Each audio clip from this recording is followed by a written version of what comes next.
to the Most High in the name of His Son, Mashiach Yahushua, our King, our ruler, the one that was set up by the Most High to reign and rule over the children of Israel.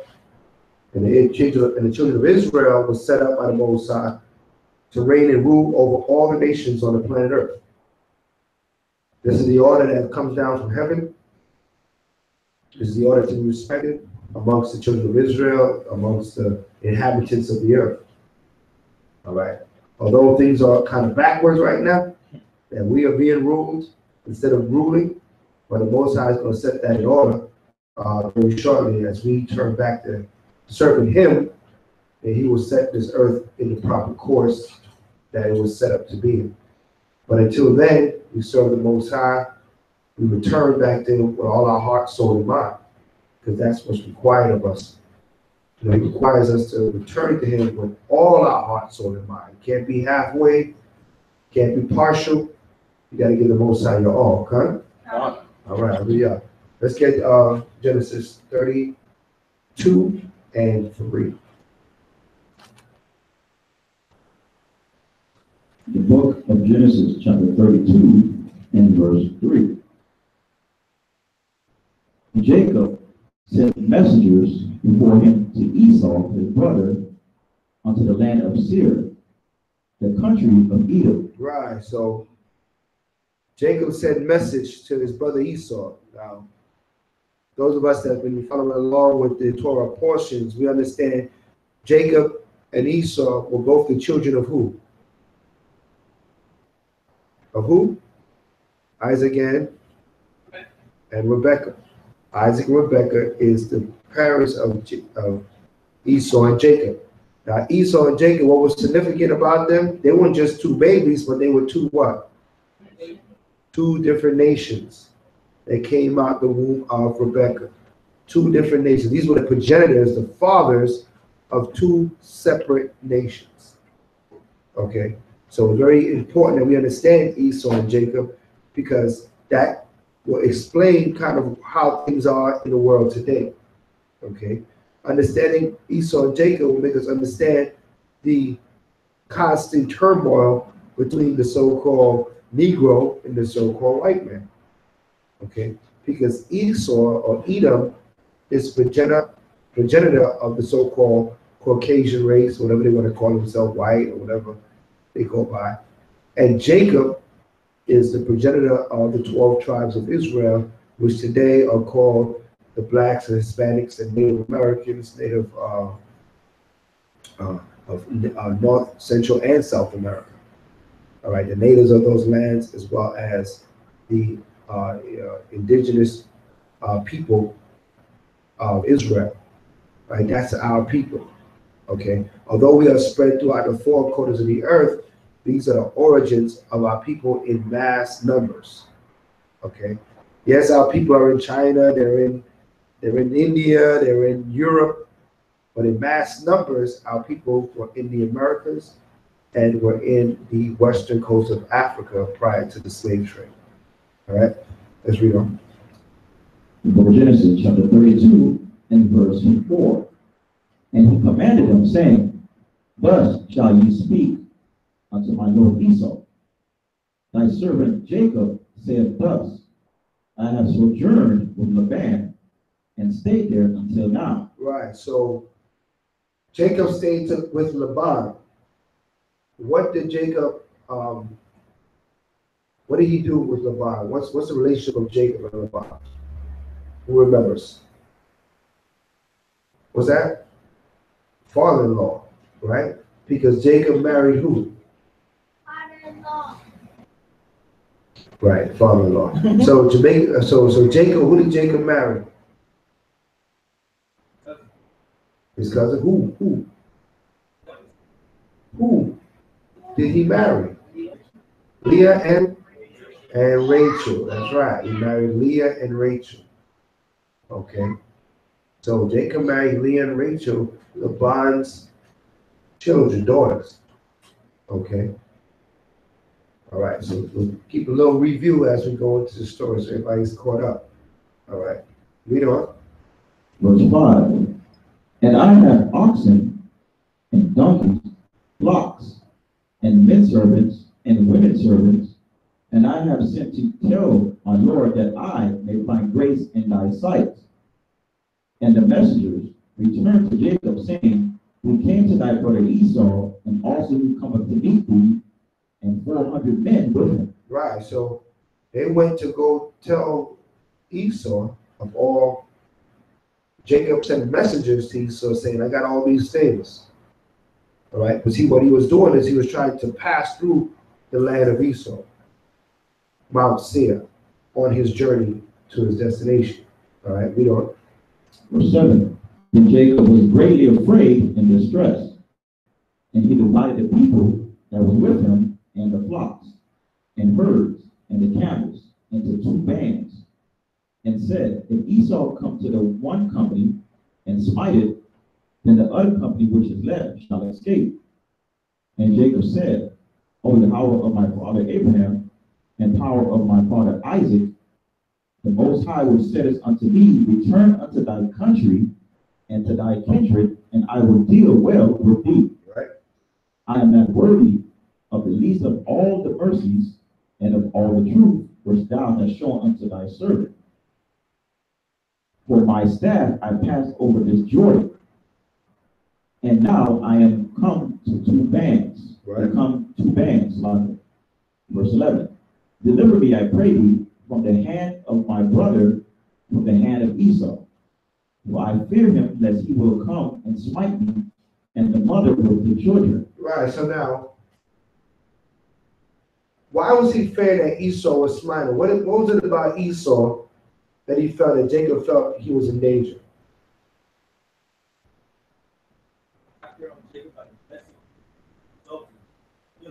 Right, right. So Esau had made a decree that he wanted to kill Jacob from the time that Jacob got the blessing from their father Isaac. Okay, so he hated his brother. Okay, Esau hated his brother Jacob, and even though Jacob tried to show Esau respect by saying, "Call him my Lord," let me just pass through your land. The hatred that Esau had for Jacob could not be quenched. Okay. Now, according to Torah, or according to the law of the Most High, can we hate our brother? No, right? Hold that. Let's get a law on that. Or let's get an understanding on it first, and then we'll get a law on it. Give me St. John. I mean, 1 John. 1 John.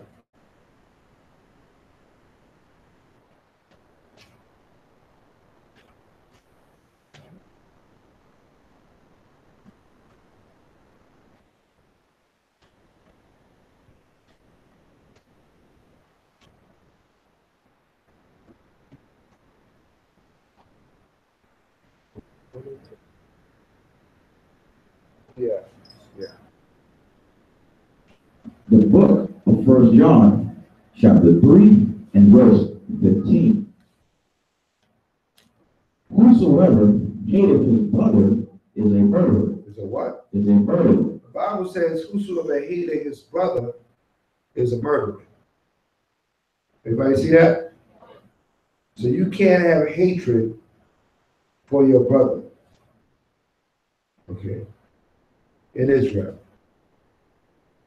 Okay. And these two were, even though they were different nations, they were blood brothers. You know.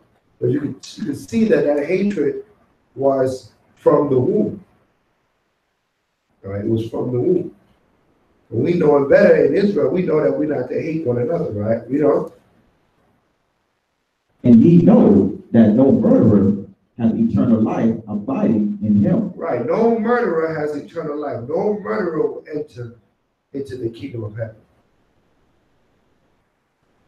Read on. Hereby perceive we the love of the Most High, because he laid down his life for us. Right. And we ought to lay down our lives for the brethren. Right. So this is how we got to dwell with each other. Right. Not have that hatred, grudging, issues, problems amongst each other. Okay. Jump down to the 20th verse. Verse 20.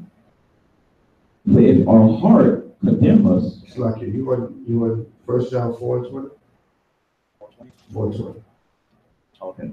The book of 1 John chapter 4 and verse 20. If a man say, I love the Most High. Right, everybody claims to love God, right, Con? You love the Most High, Con? Read. And hated his brother. And what? And hated his brother. Read on. He is a liar. He's a what? He is a liar. You gotta be careful.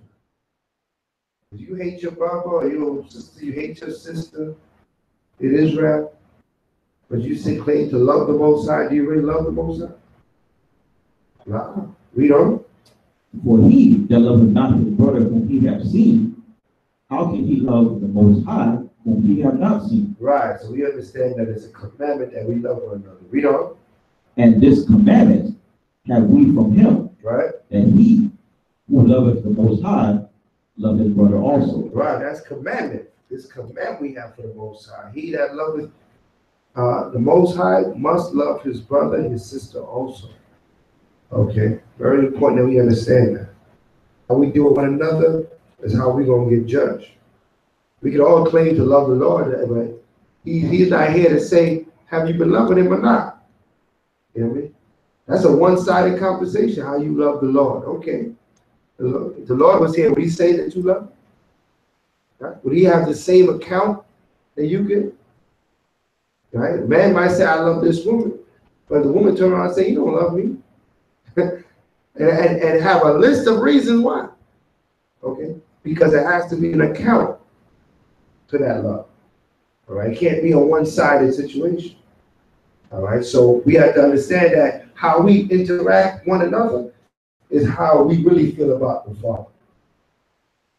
See the Father. You are daughters of Zion, daughters of the Most High. These are the sons of the Most High. How we deal with each other is according to perspective that we belong to the Father. So I can't deal with you like you just anybody. You a daughter of the Most High. So I got to deal with you in such case. I got to remember that you a daughter of the Father. And when you deal with the man, you got to understand he's a son of the Most High. So the way you deal with him, the Father's going to judge that man. Okay. So we have to understand that the Most High is in between every relationship. You understand that? So give me Leviticus now, the 19th chapter. The book of Leviticus, chapter 19, and verse 17. Okay. Thou shalt not hate thy brother in thine heart. Right. Thou shalt in any wise rebuke thy neighbor and not suffer sin upon him. Right. So what does it mean to suffer sin upon him? What does that mean? To suffer sin on your neighbor or your brother. How you suffer sin? How you do that? Number one. That's right. When you see him committing a trespass, being wicked, and you just say, well, that's him. That ain't got nothing to do with me. That individual-like mentality that they give us in this kingdom. And we all individual. I don't care what he's doing. That's not my house. Yeah, I don't care. You can do whatever you want to do over there. I'm good over here. That's not the spirit in Israel. That's suffering sin on your brother or your sister. You're supposed to say to your brother, stay, man. You know, you gotta tighten up. Most High is watching us. All right, we gotta look out for one another. All right, that's the spirit of brotherhood and sisterhood. That's not the spirit. That individual-like mentality is what we're taught in this kingdom. That's what breaks us down. It's divide and conquer. Okay, according to the scripture, according to the law, it's our duty to say something. I'm going to show you that. Give me Leviticus, the 5th chapter. Leviticus, the 5th chapter. 5:1. The book, Leviticus chapter 5 and verse 1. Okay. And if a soul sin, right, and hear the voice of swearing, come on, and is a witness, and is a what? And is a witness. So what's a witness? What is a witness? What's a witness? Somebody that what? That saw something go down, right?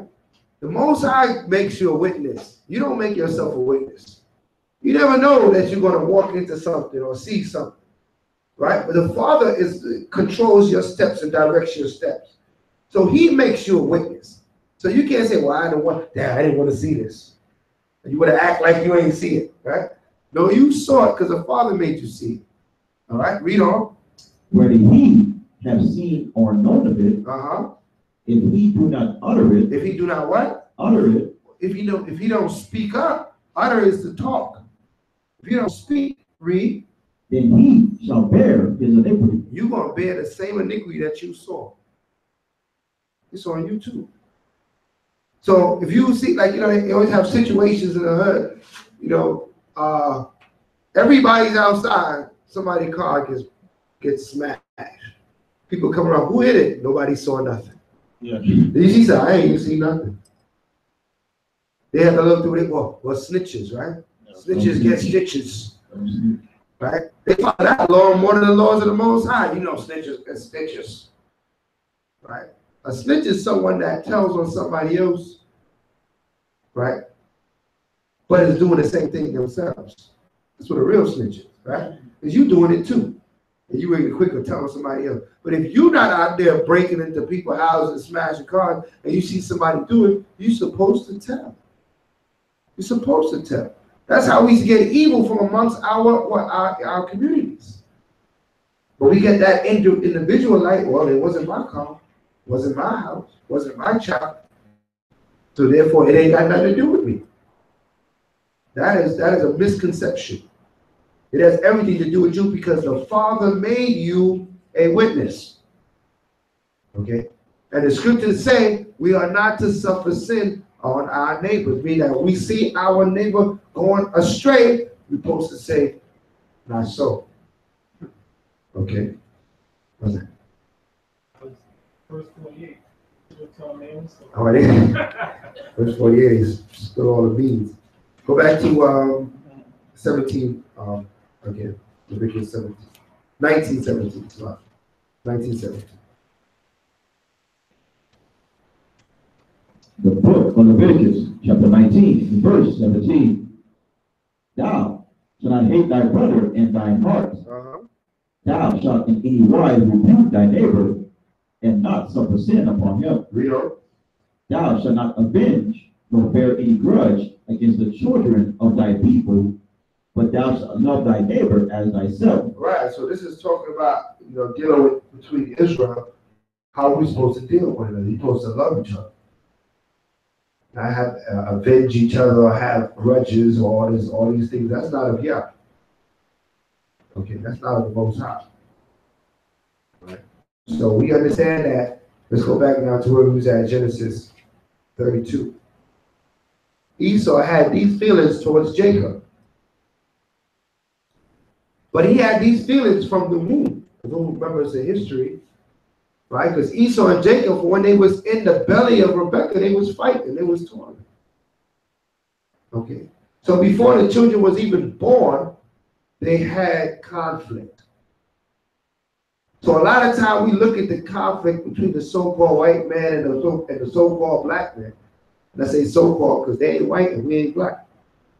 Right? But this is what names are being used. All right?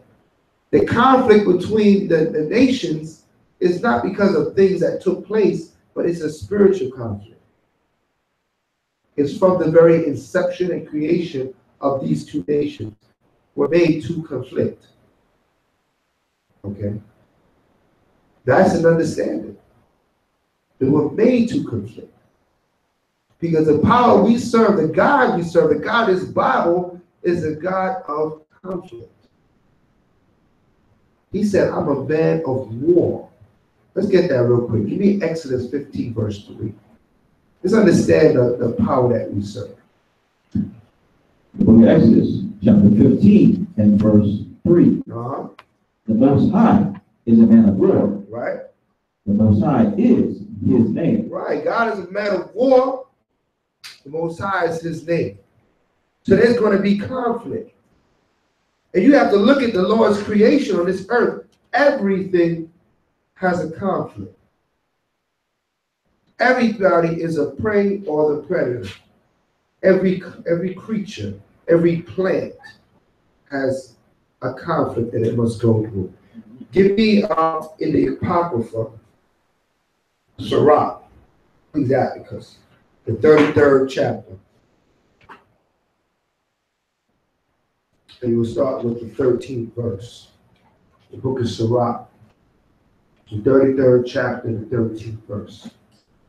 The book of Sirach, Ecclesiastes chapter 33 and verse 13. As the clay is in the potter's hand, to fashion it at his pleasure. So man is in the hand of him that made him. Right. So who made man? Most High. If you're not sure, you could write this down. We're not going to go there, but you get Psalms 100 verse 3. And that tells us who made man. Okay, read on. To render to them as liketh him best. Like who best? It said, and liketh him best. Likes who's best? The Most High. So he created you the way he wants you to be. Not the way you want to be. Or what you think it should be. We are his creation. All right? He created Esau and Jacob. And he created Esau to hate Jacob. Okay? We have to understand the power is in control. Read. Good is set against evil. Right? And life against death. Good is set against evil, life against death. What is that? Conflict. The good is to be against the evil. There's a battle there. Good and evil can't dwell together in harmony. Right? Read on. So is the godly against the sinner. Right? And the sinner against the righteous. Right. So when you start picking up these commandments and becoming righteous, guess what? The sinner is going to have a problem with you. And you're going to look at the sinner and be like, you know what? I got a problem with you too. You know? It's going to be both sides. Right? But that's okay because this is the design of the Heavenly Father. All right? Conflict is a part of this. Read on. So look upon all the works of the Most High. So they're here saying here, look upon all the work, all the creation of the Most High. And what you will see. Read on. And there are two and two, one against another. You're going to see one against another. Look at all the creation. Look at the animals. Look at the trees. Look at the plant life. You're going to see that there's a conflict there. There's some sort of battle going on. All right? Everything has to go through some sort of fight. So we can't be weary and, you know, don't want to have no kind of battle. You're going to have some things. It don't have to be full of contention now. But understand, you're going to have to put up a resistance. You're going to put up a resistance. We should all be putting up a resistance to Shaitan, to the devil. Not just going along with him, but put up a resistance. Right? Read on. Verse 16. I waken up last of all. Now that's it on that. All right, let's go back to Genesis. The book of Genesis, chapter 32 and verse 12. All right, we're at Genesis 32, verse 12. Right now we're reading how Esau, Jacob sent a message to Esau saying, you know, we want to pass through the land. And Esau was like, man, I got 400 men that say you ain't going nowhere. All right? Because he couldn't stand Jacob. He hated Jacob. A lot of people say he hated Jacob because Jacob stole the birthright. But the understanding is he hated Jacob from the womb. He already hated Jacob. Okay? That just fueled his hate. Okay? The fact that he lost his birthright to his brother. Right? That didn't begin the hate. The hate was already there. All right? We know. The book of Genesis, chapter 32 and verse 12. And thou saidst, I will surely do thee good, and make thy seed as the sand of the sea, which cannot be numbered for multitude. Right. And he lodged there that same night, and took of that which came to his hand a present to Esau his brother, 200 she-goats and 20 he-goats, 200 ewes, and 20 rams. 30 milch camels with their coats, 49, and 10 bulls, 20 she-donkeys, and 10 foals. And he delivered them into the hand of his servants, every drove by themselves. And said unto the servants, pass over before me, and put a space betwixt drove and drove. And he commanded the foremost, saying, when Esau my brother meeteth thee, and asketh thee, saying, whose art thou, and whither goest thou, and who are these before thee? Then thou shalt say, they be thy servant Jacob's. It is a present sent unto my lord Esau, and behold, also he is behind us. Right, so what? He tried to lead with gifts. Because he knew that Esau had hatred for him. So he said, you know what? Let me come bearing gifts. So I can break that spirit that's on Esau bit. So he said, listen, set up these gifts and give them, when they stop you in the way, just say, this is from Jacob to Esau. With all these gifts. Right? Because the scriptures tell you, what does a gift do? Right? A gift will break it down. You know what I mean? A gift will destroy the heart. You might have an issue with somebody. They come yielding gifts. You might go, oh, let me hear you out. Yeah. What were you trying to say? When you come empty-handed, you sure have a fight in your hands, right? But right, you trying to bribe them, right? Read on. Verse 19. And so commanded he the second and the third, and all that followed the droves, saying, on this matter shall ye speak unto Esau when ye find him. And say ye, moreover, behold, thy servant Jacob is behind us, for he said, I will appease him with the present that goes before me, and afterward I will see his face. Peradventure he will accept of me. So went the present over before him, and himself lodged that night in the company. Right, so he sent the presents before him. He said, after he get all these presents, by the time he see me, he should be okay. All right, so he didn't send all one time. He sent several presents. So one group brought a present. Next group brought a present. Next group, and they're all saying the same thing. Oh, this is from Jacob. This is from Jacob. So by the time you see Jacob, is he still going to have an issue with Jacob? Well, we're going to see. Read on. Verse 22. And he rose up that night and took his 2 wives and his 2 women servants and his 11 sons and passed over the ford to Brook. Right, so he took his whole family, his wives, his women servants, and his children. Read on.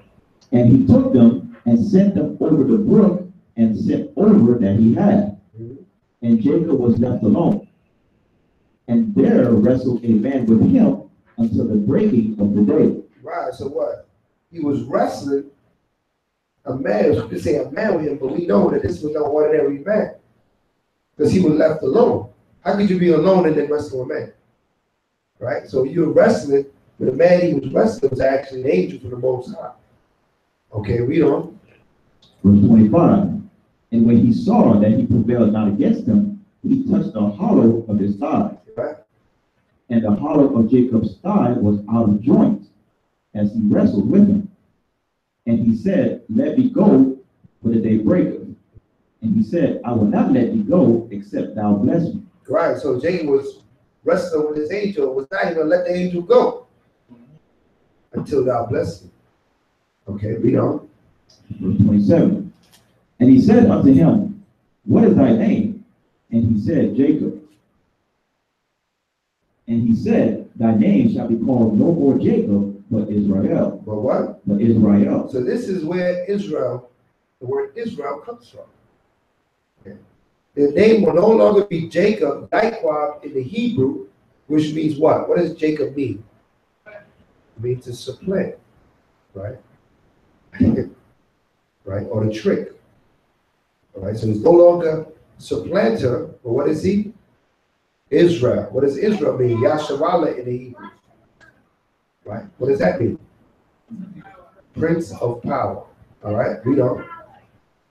For as a prince has thou power with Yah and with men, and has prevailed. And Jacob asked him and said, Tell me, I pray thee, thy name. And he said, Wherefore is it that thou dost ask after my name? And he blessed him there.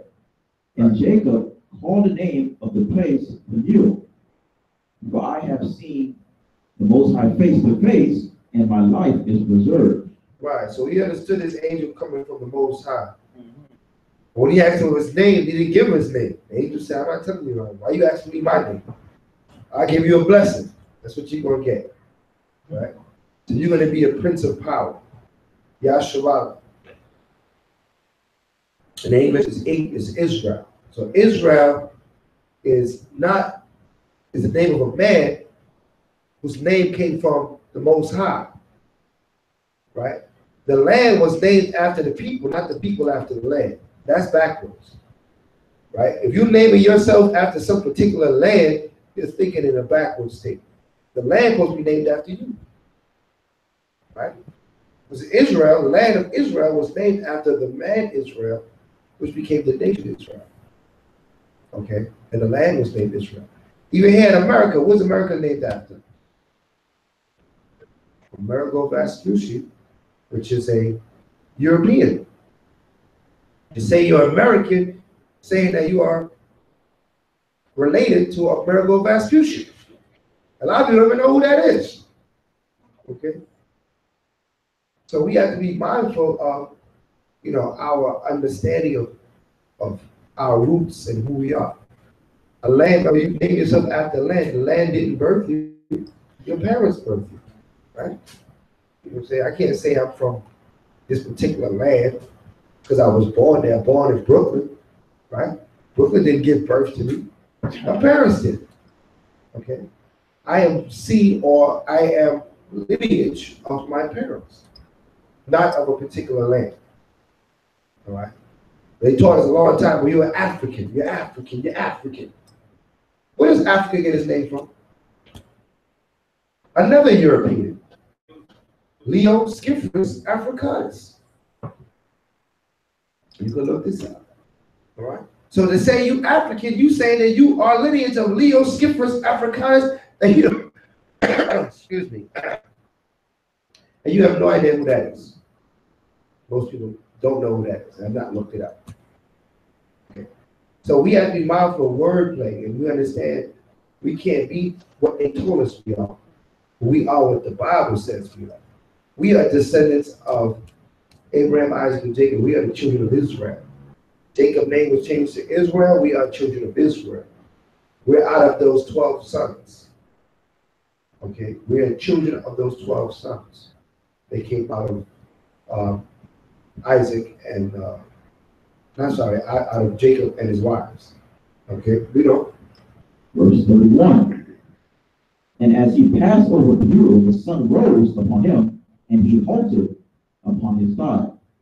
Therefore the children of Israel eat not of the sinew which shrank, which is upon the hollow of the thigh unto this day, because he touched the hollow of Jacob's thigh and the sinew that shrank.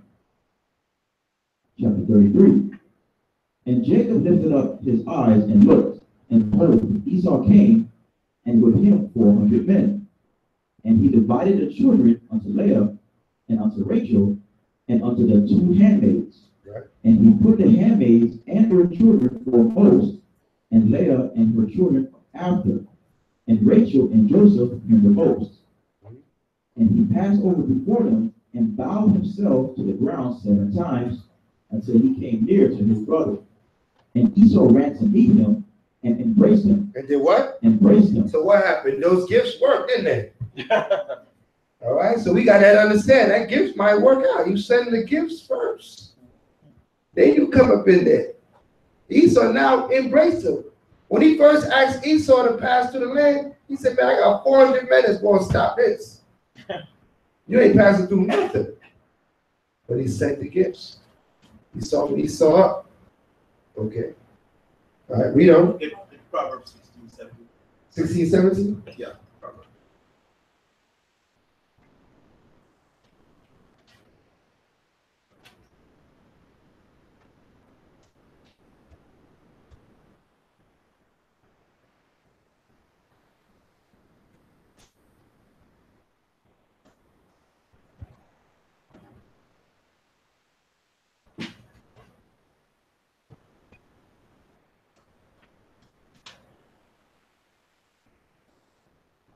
16, 17?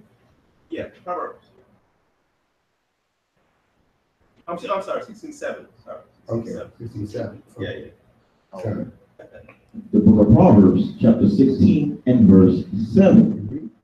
When a man's ways please the Most High, he maketh even his enemies to be at peace with him. Right, because this instruction that Jacob followed is from the Most High. It was in righteousness. And that goes for all of us. If your ways please the Most High, your enemy will be at peace with you. All right. We have to learn how to work around our enemies and people that come at us with aggression. All right, want to see us harm. It's not always fire. You don't fight fire with fire. People say you fight fire with fire. You ever see a fireman fight fire with fire? What do you use? He uses water. Right? You want to put out the fire. All right. So we understand that it's better to what? It's better to, to use your wisdom than to be inflamed because someone else is inflamed. Okay. Matter of fact, with that thought, also give me Proverbs 15 and 1. The book of Proverbs, chapter 15 and verse 1. A soft answer turneth away wrath, Right? but grievous words stir up anger. Right. So what? A soft answer turns away wrath. Sometimes someone, is angry and upset, and if you give them a wise, soft answer, you might break their own spirit. If somebody upset with you, they make you upset. Now you mad, now you're battling who's mad, who's the most mad. Yeah. Right? That don't make no sense. Somebody has to use wisdom in that. You know what? I'll take that. Because that soft answer will turn away that wrath. So in this case, with Jacob and Esau, he gave him a lot of respect, a lot of soft answers. Jacob could have been like, yo, what, 400 men? I got 400 men too. Let's do this. Right? He didn't take that position with Esau. He said, all right, he got 400 men. He don't want me to come by. Send the man some gifts. And every time you see him, call him Lord and Lord Esau. And make him feel they can quench that fire that's in him. Right? So by the time he saw Jacob, his fire was totally quenched out. He had no more anger spirit on him. Okay, he embraced his brother. So these are lessons that we learn from in the scripture, how to deal with certain type of situations. Okay, let's get back to Genesis. Genesis chapter 33, verse 4. And Esau ran to meet him and embraced him and fell on his neck and kissed him, and they wept. And he lifted up his eyes and saw the women and the children, and said, who are those with thee? And he said, the children which the Most High hath graciously given thy servants. Then the handmaidens came near, they and their children, and they bowed themselves. And Leah also with her children came near, and bowed themselves. And after came Joseph near, and Rachel, and they bowed themselves. And he said, what meanest thou by all this drove which I met? And he said, these are to find grace in the sight of my Lord. And Esau said, I have enough, my brother. Keep that thou hast unto thyself. And Jacob said, nay, I pray thee, if now I have found grace in thy sight, then receive my present at my hand. For therefore I have seen thy face as though I had seen the face of Yah, and thou wast pleased with me. Take, I pray thee, my blessing that is brought to thee, because the Most High hath dealt graciously with me, and because I have enough. And he urged him, and he took it. And he said, let us take our journey, and let us go, and I will go before thee. And he said unto him, my Lord knoweth that the children are tender, and the flocks and herds with young are with me. And if men should overdrive them one day, all the flock will die. Let my Lord, I pray thee, pass over before his servant, and I will lead on softly according as the cattle that go before me, and the children be able to endure until I come unto my Lord unto Seir. And Esau said, Let me now leave with thee some of the folk that are with me. And he said, What needeth it? Let me find grace in the sight of my Lord. So Esau returned that day on his way unto Seir. And Jacob sojourned to Succoth, and built him an house, and made booths for his cattle. Therefore, the name of the place is called Succoth. Right, so he had stopped there to set up camp. All right, because his cattle couldn't just keep walking endlessly. He had young cattle, he had cattle that was pregnant with child, and he didn't want them to overwork them, that they die through this long journey. So you have to what? You have to Succoth, you have to take camp, right? Feed your flocks, feed everybody, so they have energy. The next day, continue their journey. Okay, so Esau went back to Seir, because he was going the way towards Seir. All right, Seir is a mountain range in which Esau dwelt in. All right, read on. Verse 18. And Jacob came to Salem, a city in Shechem, which is in the land of Canaan, when he came from Padan Aram, and pitched his tent before the city. And he bought a parcel of a field where he had spread his tent at the hand of the children of Hamor, Shechem's father, for 100 pieces of money. And he erected there an altar and called it El Elohi Israel. Yes. The book of Genesis, chapter 34 and 1. So he erected this altar, this land. But first he paid for that land and erected his altar unto the Most High, sent up praise unto to send up sacrifices unto the Most High. Yeah. That's why it says El Elohim, right? So it's saying the power, our power, the power of Israel. Okay, right? El is power, right? In the Hebrew, Al in the Hebrew. So he's giving the Most High praise and setting up sacrifices in this land, right? You know. Genesis chapter 34, verse 1. And Dinah, the daughter of Leah, which she bare unto Jacob, went out to see the daughters of the land.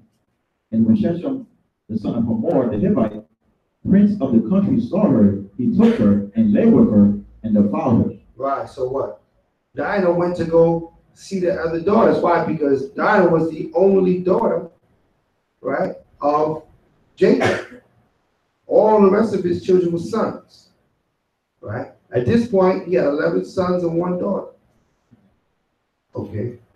And she went to go converse and deal with the other women that was in the land, but she's the only female. So now when she went amongst the other women, the son, Shechem, the son of Hamor, the Hivite, which we know the Hivites were children of what nation?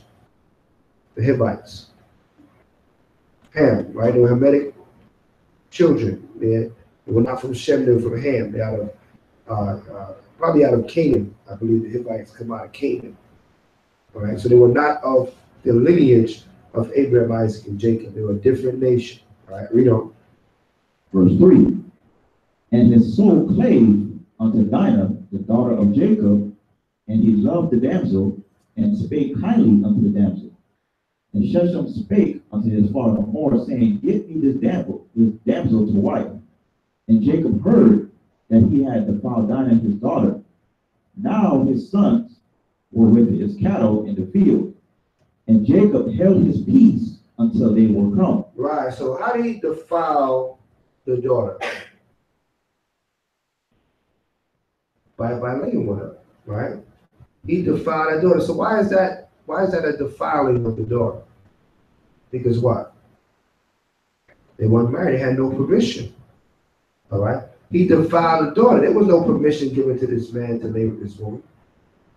Okay? And now he wants to ask the hand of her to be his wife after he done defile the woman. Right? Well, it should have been done the other way around, okay? Right? But there was no permission given to this man to lay with this woman. Okay? Read on. Verse 6. And Hamor the father of Shechem, went out unto Jacob to commune with him. And the sons of Jacob came out of the field when they heard it. And the men were grieved, and they were very wroth, because he had wrought folly in Israel and lying with Jacob's daughter, which thing ought not to be done.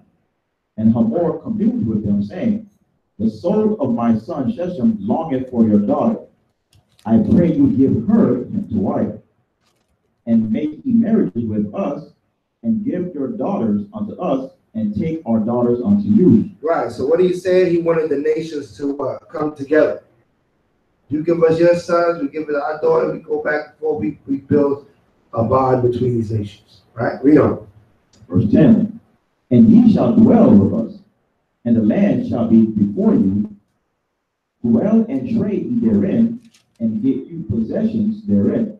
Right. And Shechem said unto her father and unto her brethren, let me find grace in your eyes, and what ye shall say unto me I will give.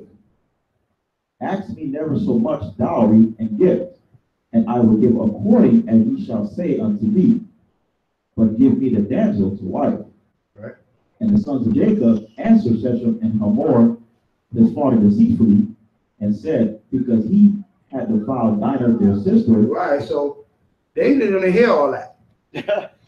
Right? They have all that good talk and boast. Yeah, give me, no matter how much dowry, we'll pay anything for them.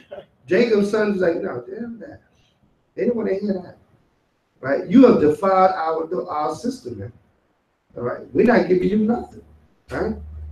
All right? So all that sweet talk that Shechem was giving them, they wasn't buying it. All right?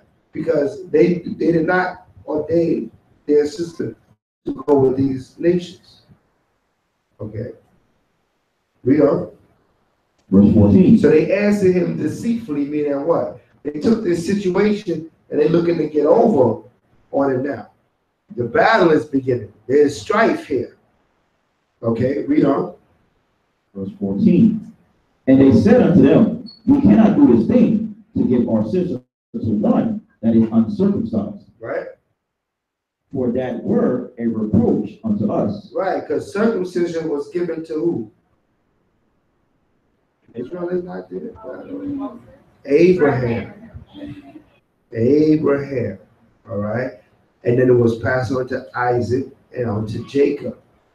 And now Israel had circumcision. Okay. But at this point, remember, Israel is still in its infant stages. It's just the 12 sons. All right, well, the 11 sons at this point. All the sons not born yet. All right. So at this point, the circumcision that they speak of was what was given to Abraham. All right, as a sign. Matter of fact, let's see if we can get that real quick, just to understand that covenant of circumcision.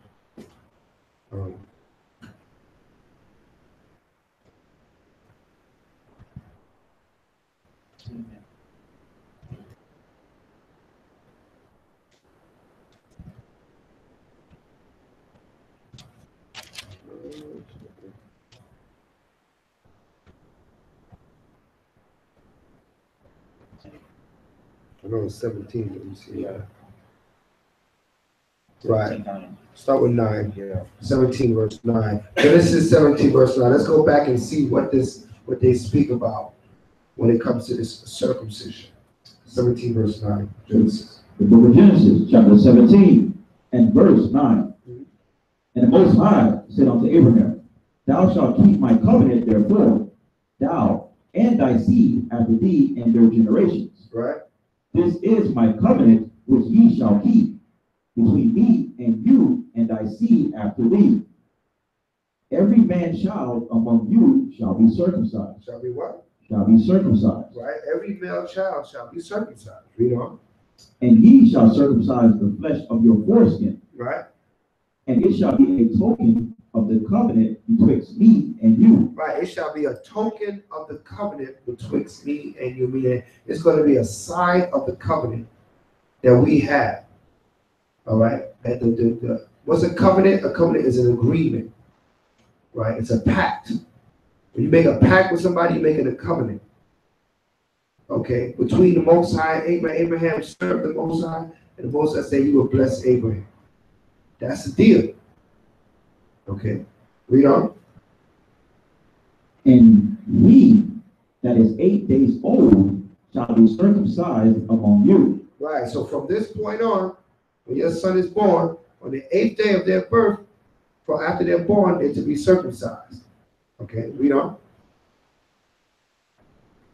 Every man child in your generations, he that is born in the house or bought with money of any stranger, which is not of thy seed. He that is born in thy house, and he that is bought with thy money, must needs be circumcised. Even if it's another nation, you bring it into your house as a servant, that servant must be circumcised. So all that dwelt with Israel must be circumcised, according to this, or dwelt with Abraham, according to this scripture, must be circumcised. Read on. And my covenant shall be in your flesh for an everlasting covenant. Right. And the uncircumcised man, child, whose flesh of his foreskin is not circumcised, that soul shall be cut off from his people. He have broken my covenant. Right, he has broken the covenant. He's not, fulfilling this part of the covenant. Okay, so if he's uncircumcised, he'll be cut off from amongst his people. What does that mean? What does it mean to be cut off from amongst your people? When the scriptures say that the soul shall be cut off, that means they will be banished somewhere. What does that mean?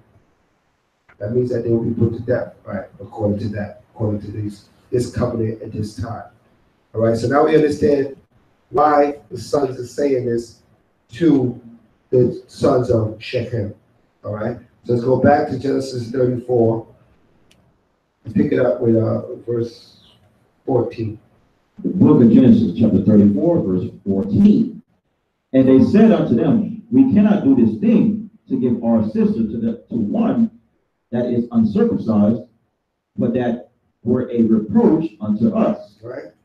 But in this will we consent unto you, if ye will be as we be, that every male of you be circumcised. Then will we give our daughters unto you, and we will take your daughters to us, and we will dwell with you, and we will become one people. But if ye will not hearken unto us to be circumcised, then we will take our daughter, and we will be gone. And their words pleased Hamor and Shechem, Hamor's son. And the young man deferred not to do the thing, because he had delight in Jacob's daughter, and he was more honorable than all the house of his father. And Hamor and Shechem, his son, came unto the gate of their city, and communed with the men of their city, saying, these men are peaceable with us. Therefore, let them dwell in the land and trade therein. For the land, behold, it is large enough for them. Let us take their daughters to us for wives, and let us give them our daughters. Only herein will the men consent unto us, for to dwell with us to be one people, if every male among us be circumcised, as they are circumcised. Shall not their cattle and their substance and every beast of theirs be ours? Only let us consent unto them, and they will dwell with us. And unto Hamor and unto Shechem, his son hearkened all that went out of the gate of the city. And every male was circumcised, all that went out of the gate of the city. Right. So they said, we'll all come together. They'll bring all their riches. Because remember, they was traveling with a great multitude of cattle. And, and this is riches in those times. That's considered riches. All right. So he wasn't rolling they wasn't just rolling with a small party. They were rolling with a great mass of people. All right. And cattle, a whole entourage, in other words. Right. Right, so they had great amount of wealth. In so much as you see how much he gave Esau, and he still had a whole book. That was nothing, right? And he gave Esau a lot, right, just to pass through the land. But that's how much he had. When he came from Laban, he left from Laban with multitude of flocks.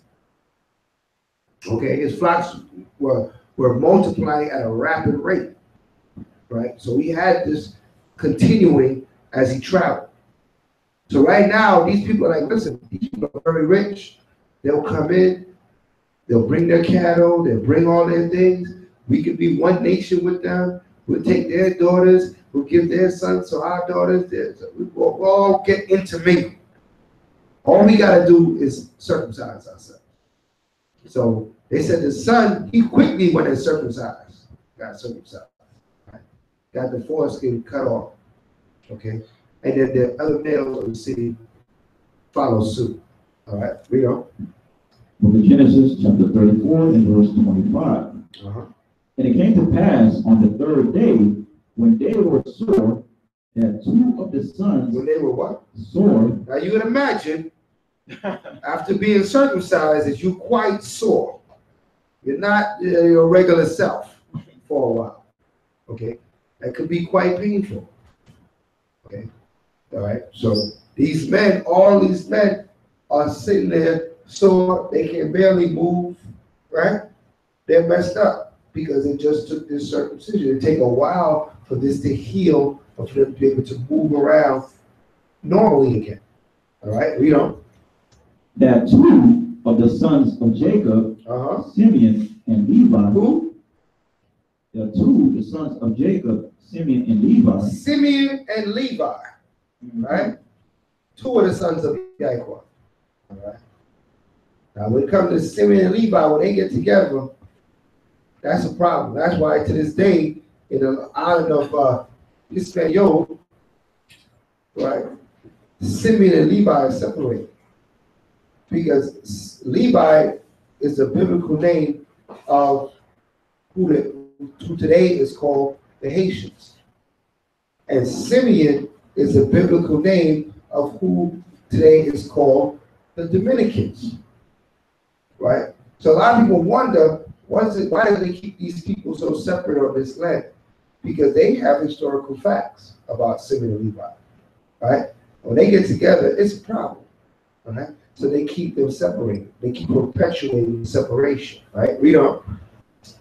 Dinah's brethren took each man his sword and came upon the city boldly and slew all the males. Right, the males can even fight back. Why? Because they were sore. So they came there with their swords and started killing all the men. Right? Read on. Verse 26. And they slew Hamor and Shechem, his son. Killed the king and the king's son. Read. With the edge of the sword, and took Dinah out of Shechem's house, right, and went out. And took their sister back and left. Okay, read on. 27. The sons of Jacob came upon the slain and spoiled the city because they had defiled their sister. Now the other sons of Jacob came and they spoiled the city. What does that mean to spoil the city? They took stuff. Oh, I tell you, Israel's something else. Right? So they went in there and they taking stuff, they spoiled us. Oh man, they ain't gonna be needing these. Right? They started taking all kind of stuff, right? We don't. You said they were looting, right? We don't. Verse 28. They took their sheep and their oxen and their donkeys and that which was in the city and that which was in the field, and all their wealth and all their little ones and their wives took they captive and spoiled even all that was in the house. Wow, man, children, wives, everything, captive, spoiled, everything that's in the house, that was in the field, anything of any worth, it wasn't nailed down, it was going with them. They was taking everything. Okay, read on. Verse 30. And Jacob said to Simeon and Levi, ye have troubled me to make me to stink among the inhabitants of the land, right, among the Canaanites and the Perizzites. Right, so he said, this man, what y'all guys do? Y'all gave me beef around here. What are y'all doing? So Jacob was saying, you have troubled me. You now what? Amongst the Canaanites, and then they go, this word is going to get out what y'all did. Yeah. And now when we want to do this land, people are going to have a problem with us. Right? We're going to have to gird up. We're going to have to war. We're going to have wars now because of what y'all did. Right? Read on.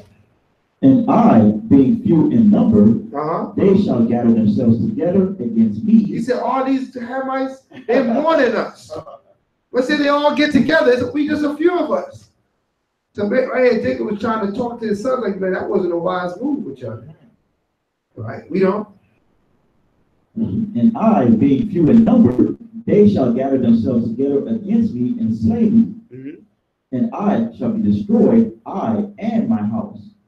And they said, should he deal with our sister as with an harlot? Right. So they said what? He was just supposed to take our sister like she was a harlot? That was the answer. So they said, we did all this because he took our sister, tried to treat like she was a harlot. So we supposed to let him get away with that? Read on. Genesis chapter 35, verse 1. And the Most High said unto Jacob, arise, go up to Bethel, and dwell there. And dwell there, and make there an altar unto the Most High that appeared unto thee when thou fleddest from the face of Esau thy brother. Then Jacob said unto his household and to all that were with him, put away the strange gods that are among you, and be clean, and change your garments. And let us arise and go up to Bethel, and I will make there an altar unto the Most High, who answered me in the day of my distress, and was with me in the way which I went. So where did they get these strange gods from? All the houses of them. Exactly. The houses of the Hivites that they just spoiled. When they spoiled their house and land, they had all these gods and statues and idols amongst them. They stole them. He said, man, put them away. What do you mean put them away? Don't mean pack them away. That means get rid of them. Okay? When scripture say put it away, that means get rid of it, destroy it. To put away those idols that you took from them Hamites, the Hivites, right? The Canaanites, and let us go up to Beth El. Right? Beth El means, what is Beth in Hebrew? House, right? Bayath, house. El is Al. What does that mean? In Hebrew. God, Most High, power. So we're going to the Most High's house. Let's go to Beth El. All right? Bayath Al. Right? Let's go to the Father's house. Let's set up this altar unto the Most High Yahweh. Okay? And let us pray unto the Father. Let's move from this situation that we just did. This wasn't right. How you dealt with these Hamites. Let's move from here. Because all you're gonna do is cause us to have more problems than we want to have. Okay. So he corrected his sons, but let's move on. All right, Verse 4. And they gave unto Jacob all the strange gods which were in their hand, and all their earrings which were in their ears. And Jacob hid them under the oak which was by Shechem. Right. And they journeyed.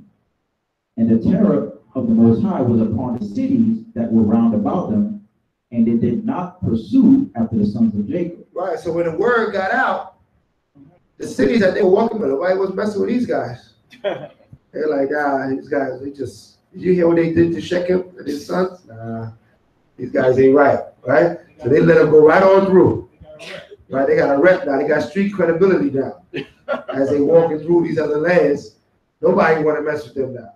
Right, read on. Verse 6. So Jacob came to Luz, which is in the land of Canaan, that is Bethel, he and all the people that were with him. And he built there an altar and called the place El Bethel. Right, power of the Most High's house. The power of the Most High's house. El Bethel. The power of the Most High's house. Right, read on. Because there the Most High appeared unto him, right, when he fled from the face of his brother. So he went back to a land that he previously was. All right, he recognized this land and he called it El Bethel. All right, read. Verse 8. But Deborah, Rebekah's nurse, died, and she was buried beneath Bethel under an oak. And the name of it was called Alon Akavim. And the Most High appeared unto Jacob again when he came out of Padan Aram and blessed him. And the Most High said unto him, Thy name is Jacob, thy name shall not be called any more Jacob, but Israel shall be thy name. And he called his name Israel. And the Most High said unto him, I am the Most High thy power, Almighty. Be fruitful and multiply. A nation and a company of nations shall be of thee, and kings shall come out of thy loins. What? And the land which I gave Abraham and Isaac, to thee I will give it, and to thy seed after thee will I give the land. What? And the Most High went up from him in the place where he talked with him. And Jacob set up a pillar in the place where he talked with him, even a pillar of stone. And he poured a drink offering thereon, and he poured oil therein. And Jacob called the name of the place where Most High spake with him, Bethel. And they journeyed from Bethel, and there was but a little way to come to Ephraim. And Rachel travailed, and she had hard labor. And it came to pass, when she was in hard labor, that the midwife said unto her, Fear not, thou shalt have this son also. And it came to pass, as her soul was in departing, when she died, that she called his name Ben-Oni. Right. But his father called him Benjamin. Right. So Ben-Oni, but his father. So as her soul was departing, and she died during this giving forth this child, Ben-Oni, which is the tribe of Benjamin, the last tribe, the last son born of the 12 tribes of Israel. Okay, read on. Verse 19. And Rachel died and was buried in the way of Ephraim, which is Bethlehem. And Jacob set a pillar upon her grave, that is in the pillar of Rachel's grave unto this day. And Israel journeyed and spread his tent beyond the tower of Adar. And it came to pass, when Israel dwelt in that land, that Reuben went and lay with Bilhah. With who? Bilhah. So Reuben went and laid with Bilhah. So now what? Now Reuben's going off. Okay. Who is Bilhah?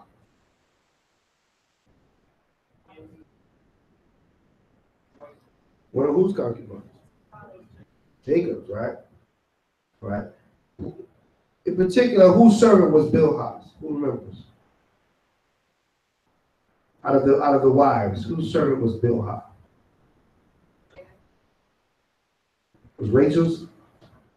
Yes, Bilhah was Rachel's servant. Okay. That the father, that Rachel gave to Jacob to bring forth seed in their household. Right? And after she brought forth seed, that brought seed to their house, the house that he had with Rachel. And then after that, then Rachel started to bring forth seed. But before that, Bilhah was the first one to bring child in that side. Leah had children, and Leah's womb slowed down, and then she gave Jacob what? Her servant. And then to continue seed in that house. Okay, so right here, Reuben that lay with Bilhah, right, which was a sin. What is that sin that he committed? That's adultery. Okay, you cannot lay with your father's wife. Okay, let's get that. Hold that.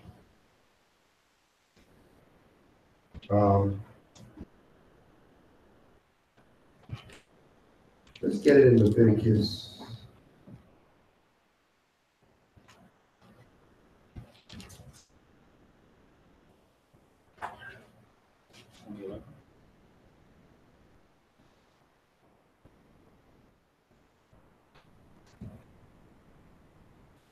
It says that you're not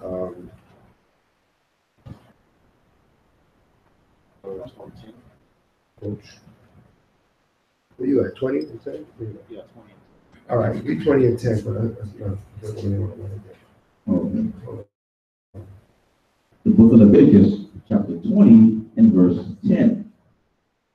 And the man that committed adultery with another man's wife, even he that committed adultery with his neighbor's wife, the adulterer and the adulteress shall surely be put to death. Right. So the law, when the law came from Moses, he said this thing is a punishable thing by death. Right? A man not to lay with a woman that has a man. That's the most basic way you could say it. If a woman has a man, yeah, you got one alone. That's what I'm thinking. Leviticus 18:8.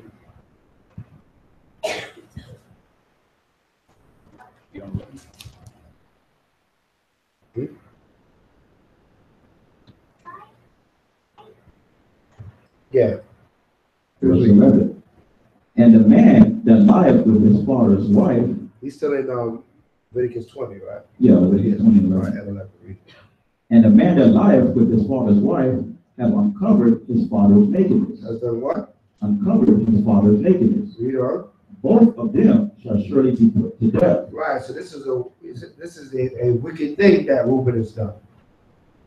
All right. Remember, Reuben is the firstborn. Right. Rawborn means the beginning of strength, or the most of his strength. Firstborn son. Right. Now give me Leviticus 18, verse 8. Okay. Yeah. The book of Leviticus, chapter 18, and verse 8. The nakedness of thy father's wife shalt thou not uncover. Right. It is thy father's nakedness. Right. That nakedness belongs to your father. Okay, that father's wife. So even if it's not your mother, it's still your father's wife. Now, her nakedness you're not to see. Okay, but that nakedness belongs to your father. All right. So what Reuben did here was wicked. Right, against the law, statute, commandments of the Most High. All right. So let's go back. The book of Genesis, chapter 35, and verse 22. And it came to pass, when Israel dwelt in that land, that Reuben went and lay with Bilhah, his father's concubine. And Israel heard it. Now the sons of Jacob were 12, the sons of Leah, Reuben, Jacob's firstborn, and Simeon, and Levi, and Judah, and Issachar, and Zebulun. The sons of Rachel, Joseph, and Benjamin. And the sons of Bilhah, Rachel's handmaid, Dan and Naphtali. And the sons of Zilpah, Leah's handmaid, Gad and Asher. These are the sons of Jacob which were born to him and Padan Aram. Right. And Jacob came unto Isaac his father unto Mamre, unto the city of Arba, which is in Hebron, where Abraham and Isaac sojourned. And the days of Isaac were 180 years. And Isaac gave up the ghost and died, and was gathered unto his people, being old and full of days. How old is 104 score?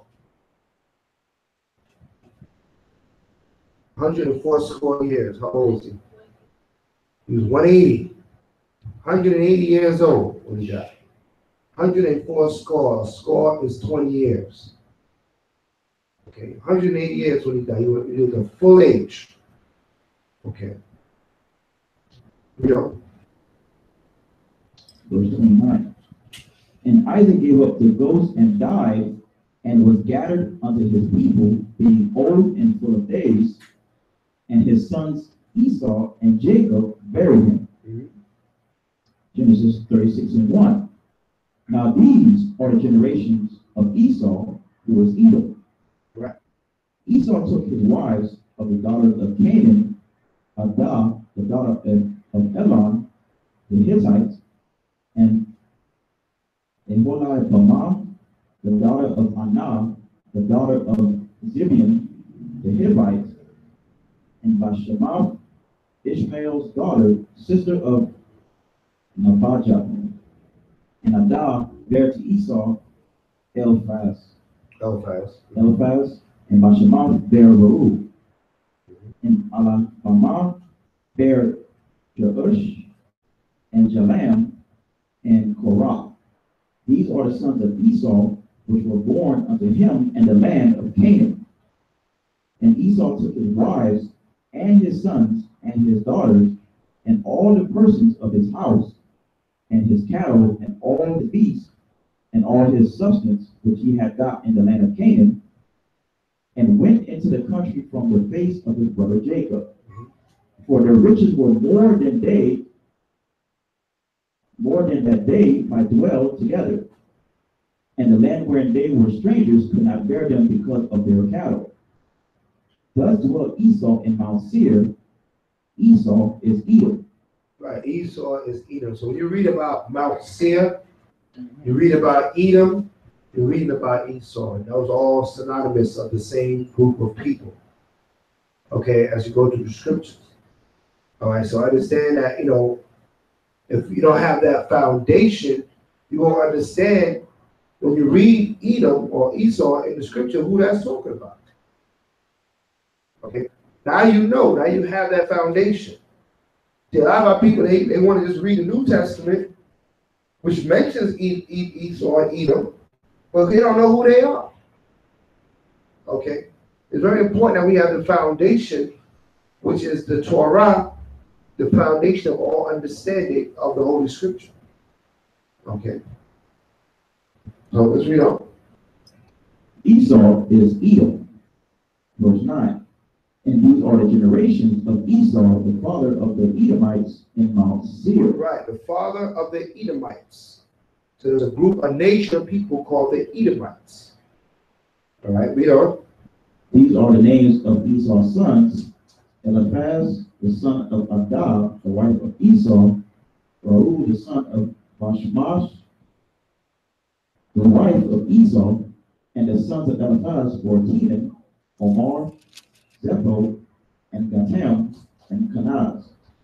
And Timnah was concubine to Eliphaz, Esau's son, and she bare Eliphaz Amalek. These were the sons of Adah, Esau's wife. And these are the sons of Reuel, Nahath, and Zerah, Shammah, and Mizah. These were the sons of Bashamah, Esau's wife. And these were the sons of Aholbamah, the daughter of Anah, the daughter of Zibeon, Esau's wife. And she bare to Esau Jush, and Jalam, and Korah. These were dukes of the sons of Esau. The sons of Eliphaz, the firstborn son of Esau, Duke Teman, Duke Omar, Duke Zepho, Duke Kenaz, Duke Korah, Duke Gadam, and Duke Amalek. These are the dukes that came of Eliphaz and the land of Edom. These were the sons of Adah. Right, so these were like the heads. The dukes were the heads. They were like considered princes. They call them dukes. Right? So these were like the princes of the nation of Esau, Edom.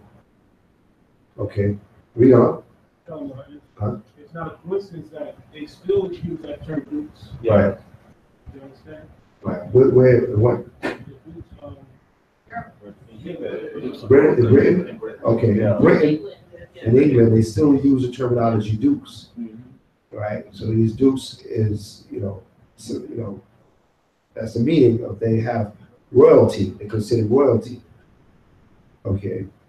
What the Duke? I know the Duke of Earl. So yeah, lost on that one. But Dukes of Hazzard, right? Right. But Dukes and Duchess. Duchess were the females that had royal positions. The Dukes and the Duchess. So again, Esau to this day still carries this custom of having dukes. All right, so there's no confusion. We went over this last night in depth, but there's no confusion of who Esau is. Right? It's not any Arabs from the Middle East somewhere. Esau is the so-called white man, the so-called Caucasian man. Okay, and he's called Edom.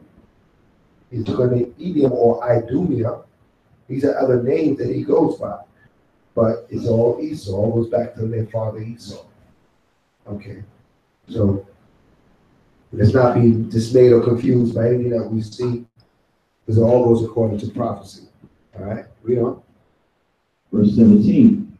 And these are the sons of Raul, Esau's son, Duke Nahath, Duke Zerah, Duke Shammah, Duke Nezar. These are the dukes that came of Raul in the land of Edom. These are the sons of Bashemoth, Esau's wife.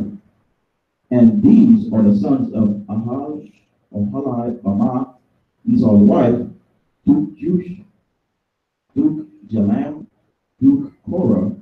These were the dukes that came of Ahabamah, the daughter of Anah, Esau's wife. These are the sons of Esau, who was Edom, and these are their dukes. These are the sons of Seir, the Horite, who inhabited the land, Lotan and Shobal, and Zibeon and Anah, and Dishan and Ezer and Dishan. These are the dukes of the Horites, the children of Seir, in the land of Edom. And the children of Lotan were Horai and Amam. And Lotan's sister was Timnah. The children of Shabal were these: Alvan and Manahath and Abal, Shepho and Onam. And these are the children of Zibeon, both Ajah and Anam. This was that Anah that found the mules in the wilderness as he fed the donkeys of Zibeon, his father. And the children of Anah were these: Dishan and Ahabamah, the daughter of Anah. And these are the children of Dishan, Hemdan, and Ishban, and Ithran, and Shishran. The children of Ezer are these: Bilhan, and Zaban, and Akan. The children of Dishan are these: Uz and Aram. These are the dukes that came of the Horites: Duke Lotan, Duke Shabal, Duke Zibeon, Duke Anah, Duke Dishan, Duke Ezer, Duke Dishan. These are the dukes that came of Horai among their dukes in the land of Seir. And these are the kings that reigned in the land of Edom before there reigned any king over the children of Israel. And Bala, the son of Beor, reigned in Edom. And the name of his city was Denhava. And Bala died, and Jobab, the son of Zerah of Bozrah, reigned in his stead. And Jobab died, and Husham of the land of Temanah reigned in his stead. And Husham died, and Hadad, the son of Badad, who smote Midian in the field of Moab, reigned in his stead. And the name of his city was Avith. And Hadad died, and Shamlah of Masharekah reigned in his stead. And Shamlah died, and Saul and Rehoboth by the river reigned in his stead. And Saul died, and Mahalahan, the son of Akbar, reigned in his stead. And Baal-Hanan, the son of Akbar, died, and Hadar reigned in his stead. And the name of his city was Haul, and his wife's name was Mehetabel, the daughter of Matred, the daughter of Mazahab. And these are the names of the dukes that were king of Esau according to their families, after their places by their names: Duke Timnah, Duke Alba, Duke Jatel, Duke Ahabamah, Duke Allah, Duke Pinon, Duke Kenaz, Duke Teman, Duke Bezar, Duke Magdiel, Duke Aram. These be the dukes of Edom according to their habitation in the land of their possession. He is Esau, the father of the Edomites. Right, he is Esau, the father of the Edomites. So the Edomites had quite a large family that spread quite a way. you know what I mean, that inhabited many lands, and many dukes, many princes. Okay, so Esau wasn't a small group. They were a large group. You know what I mean? It was a large group.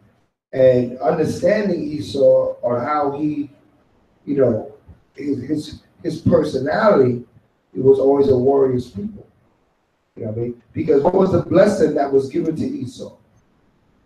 He was given a blessing from Isaac. The blessing was the sword, right? He was given blessed with the sword, with war, with military.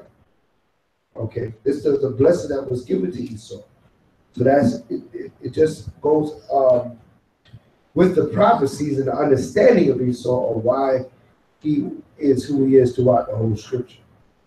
Okay, so we got a foundation today on who Esau is, how Jacob's name was changed to Israel. Okay, where Bethlehem first got its name. Okay, because you're going to read about Bethlehem in the time of Mashiach, Yahushua, Christ. Where did Bethlehem get his name? He got his name right here. When they went back and he named the land Bethlehem. All right, it's the same Bethlehem that you read about in Matthew. You have a question? Well, was this the land of a certain part of Canaan we call Israel when his name was changed to Israel, when Jacob's name was changed? Right, well, it wasn't the land. Certain part of the land was called Bethel. Yeah. He didn't name it Israel yet because he's still on the move. Right, so after we read on, you'll see he continues moving. He didn't stay. But he bought certain parts of land and named it certain names. So these parts of the land that was previously named before the land was named Israel, those points of the land were still there when Canaan was in the land. So that still was the same land that Abraham was in.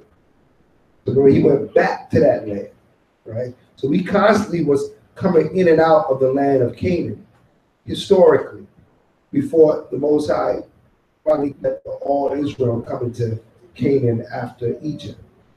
All right, and then, name the land Israel. You know what I mean? Because we don't really name the land Israel till we coming out of Egypt. All right, until we're a nation. All right, but prior to that, we bought pieces and parts. We had wells in the land, all the wells that were dug by Abraham's family, right? And they were bought the burying place for Sarah and Rebecca and all that was in the land of Canaan, right? All that was in that land. All that was in our homeland. We just didn't establish the land yet. So some parts are meant to be like monumental. Right. Right. Like and the Father had to do it as a sign that that land was always supposed to be our land. That at the time that the Canaanites was dwelling there, that was temporary. That was never supposed to be their land eternally. They were just building up the land for us to come into the land and then take it over. Okay. So that I believe is the end of the portion. Yeah. So at this point, we're going to take the break. We take a half-an-hour break, and then we're going to reconvene with some scripture, and then we're going to go through the announcements and things of that sort. But all praises be to the Most High has given us our heritage and our portion, that we might know the paths of righteousness in these latter times. So we're going to take the break at this point, all right? Hallelujah. Yeah. All right.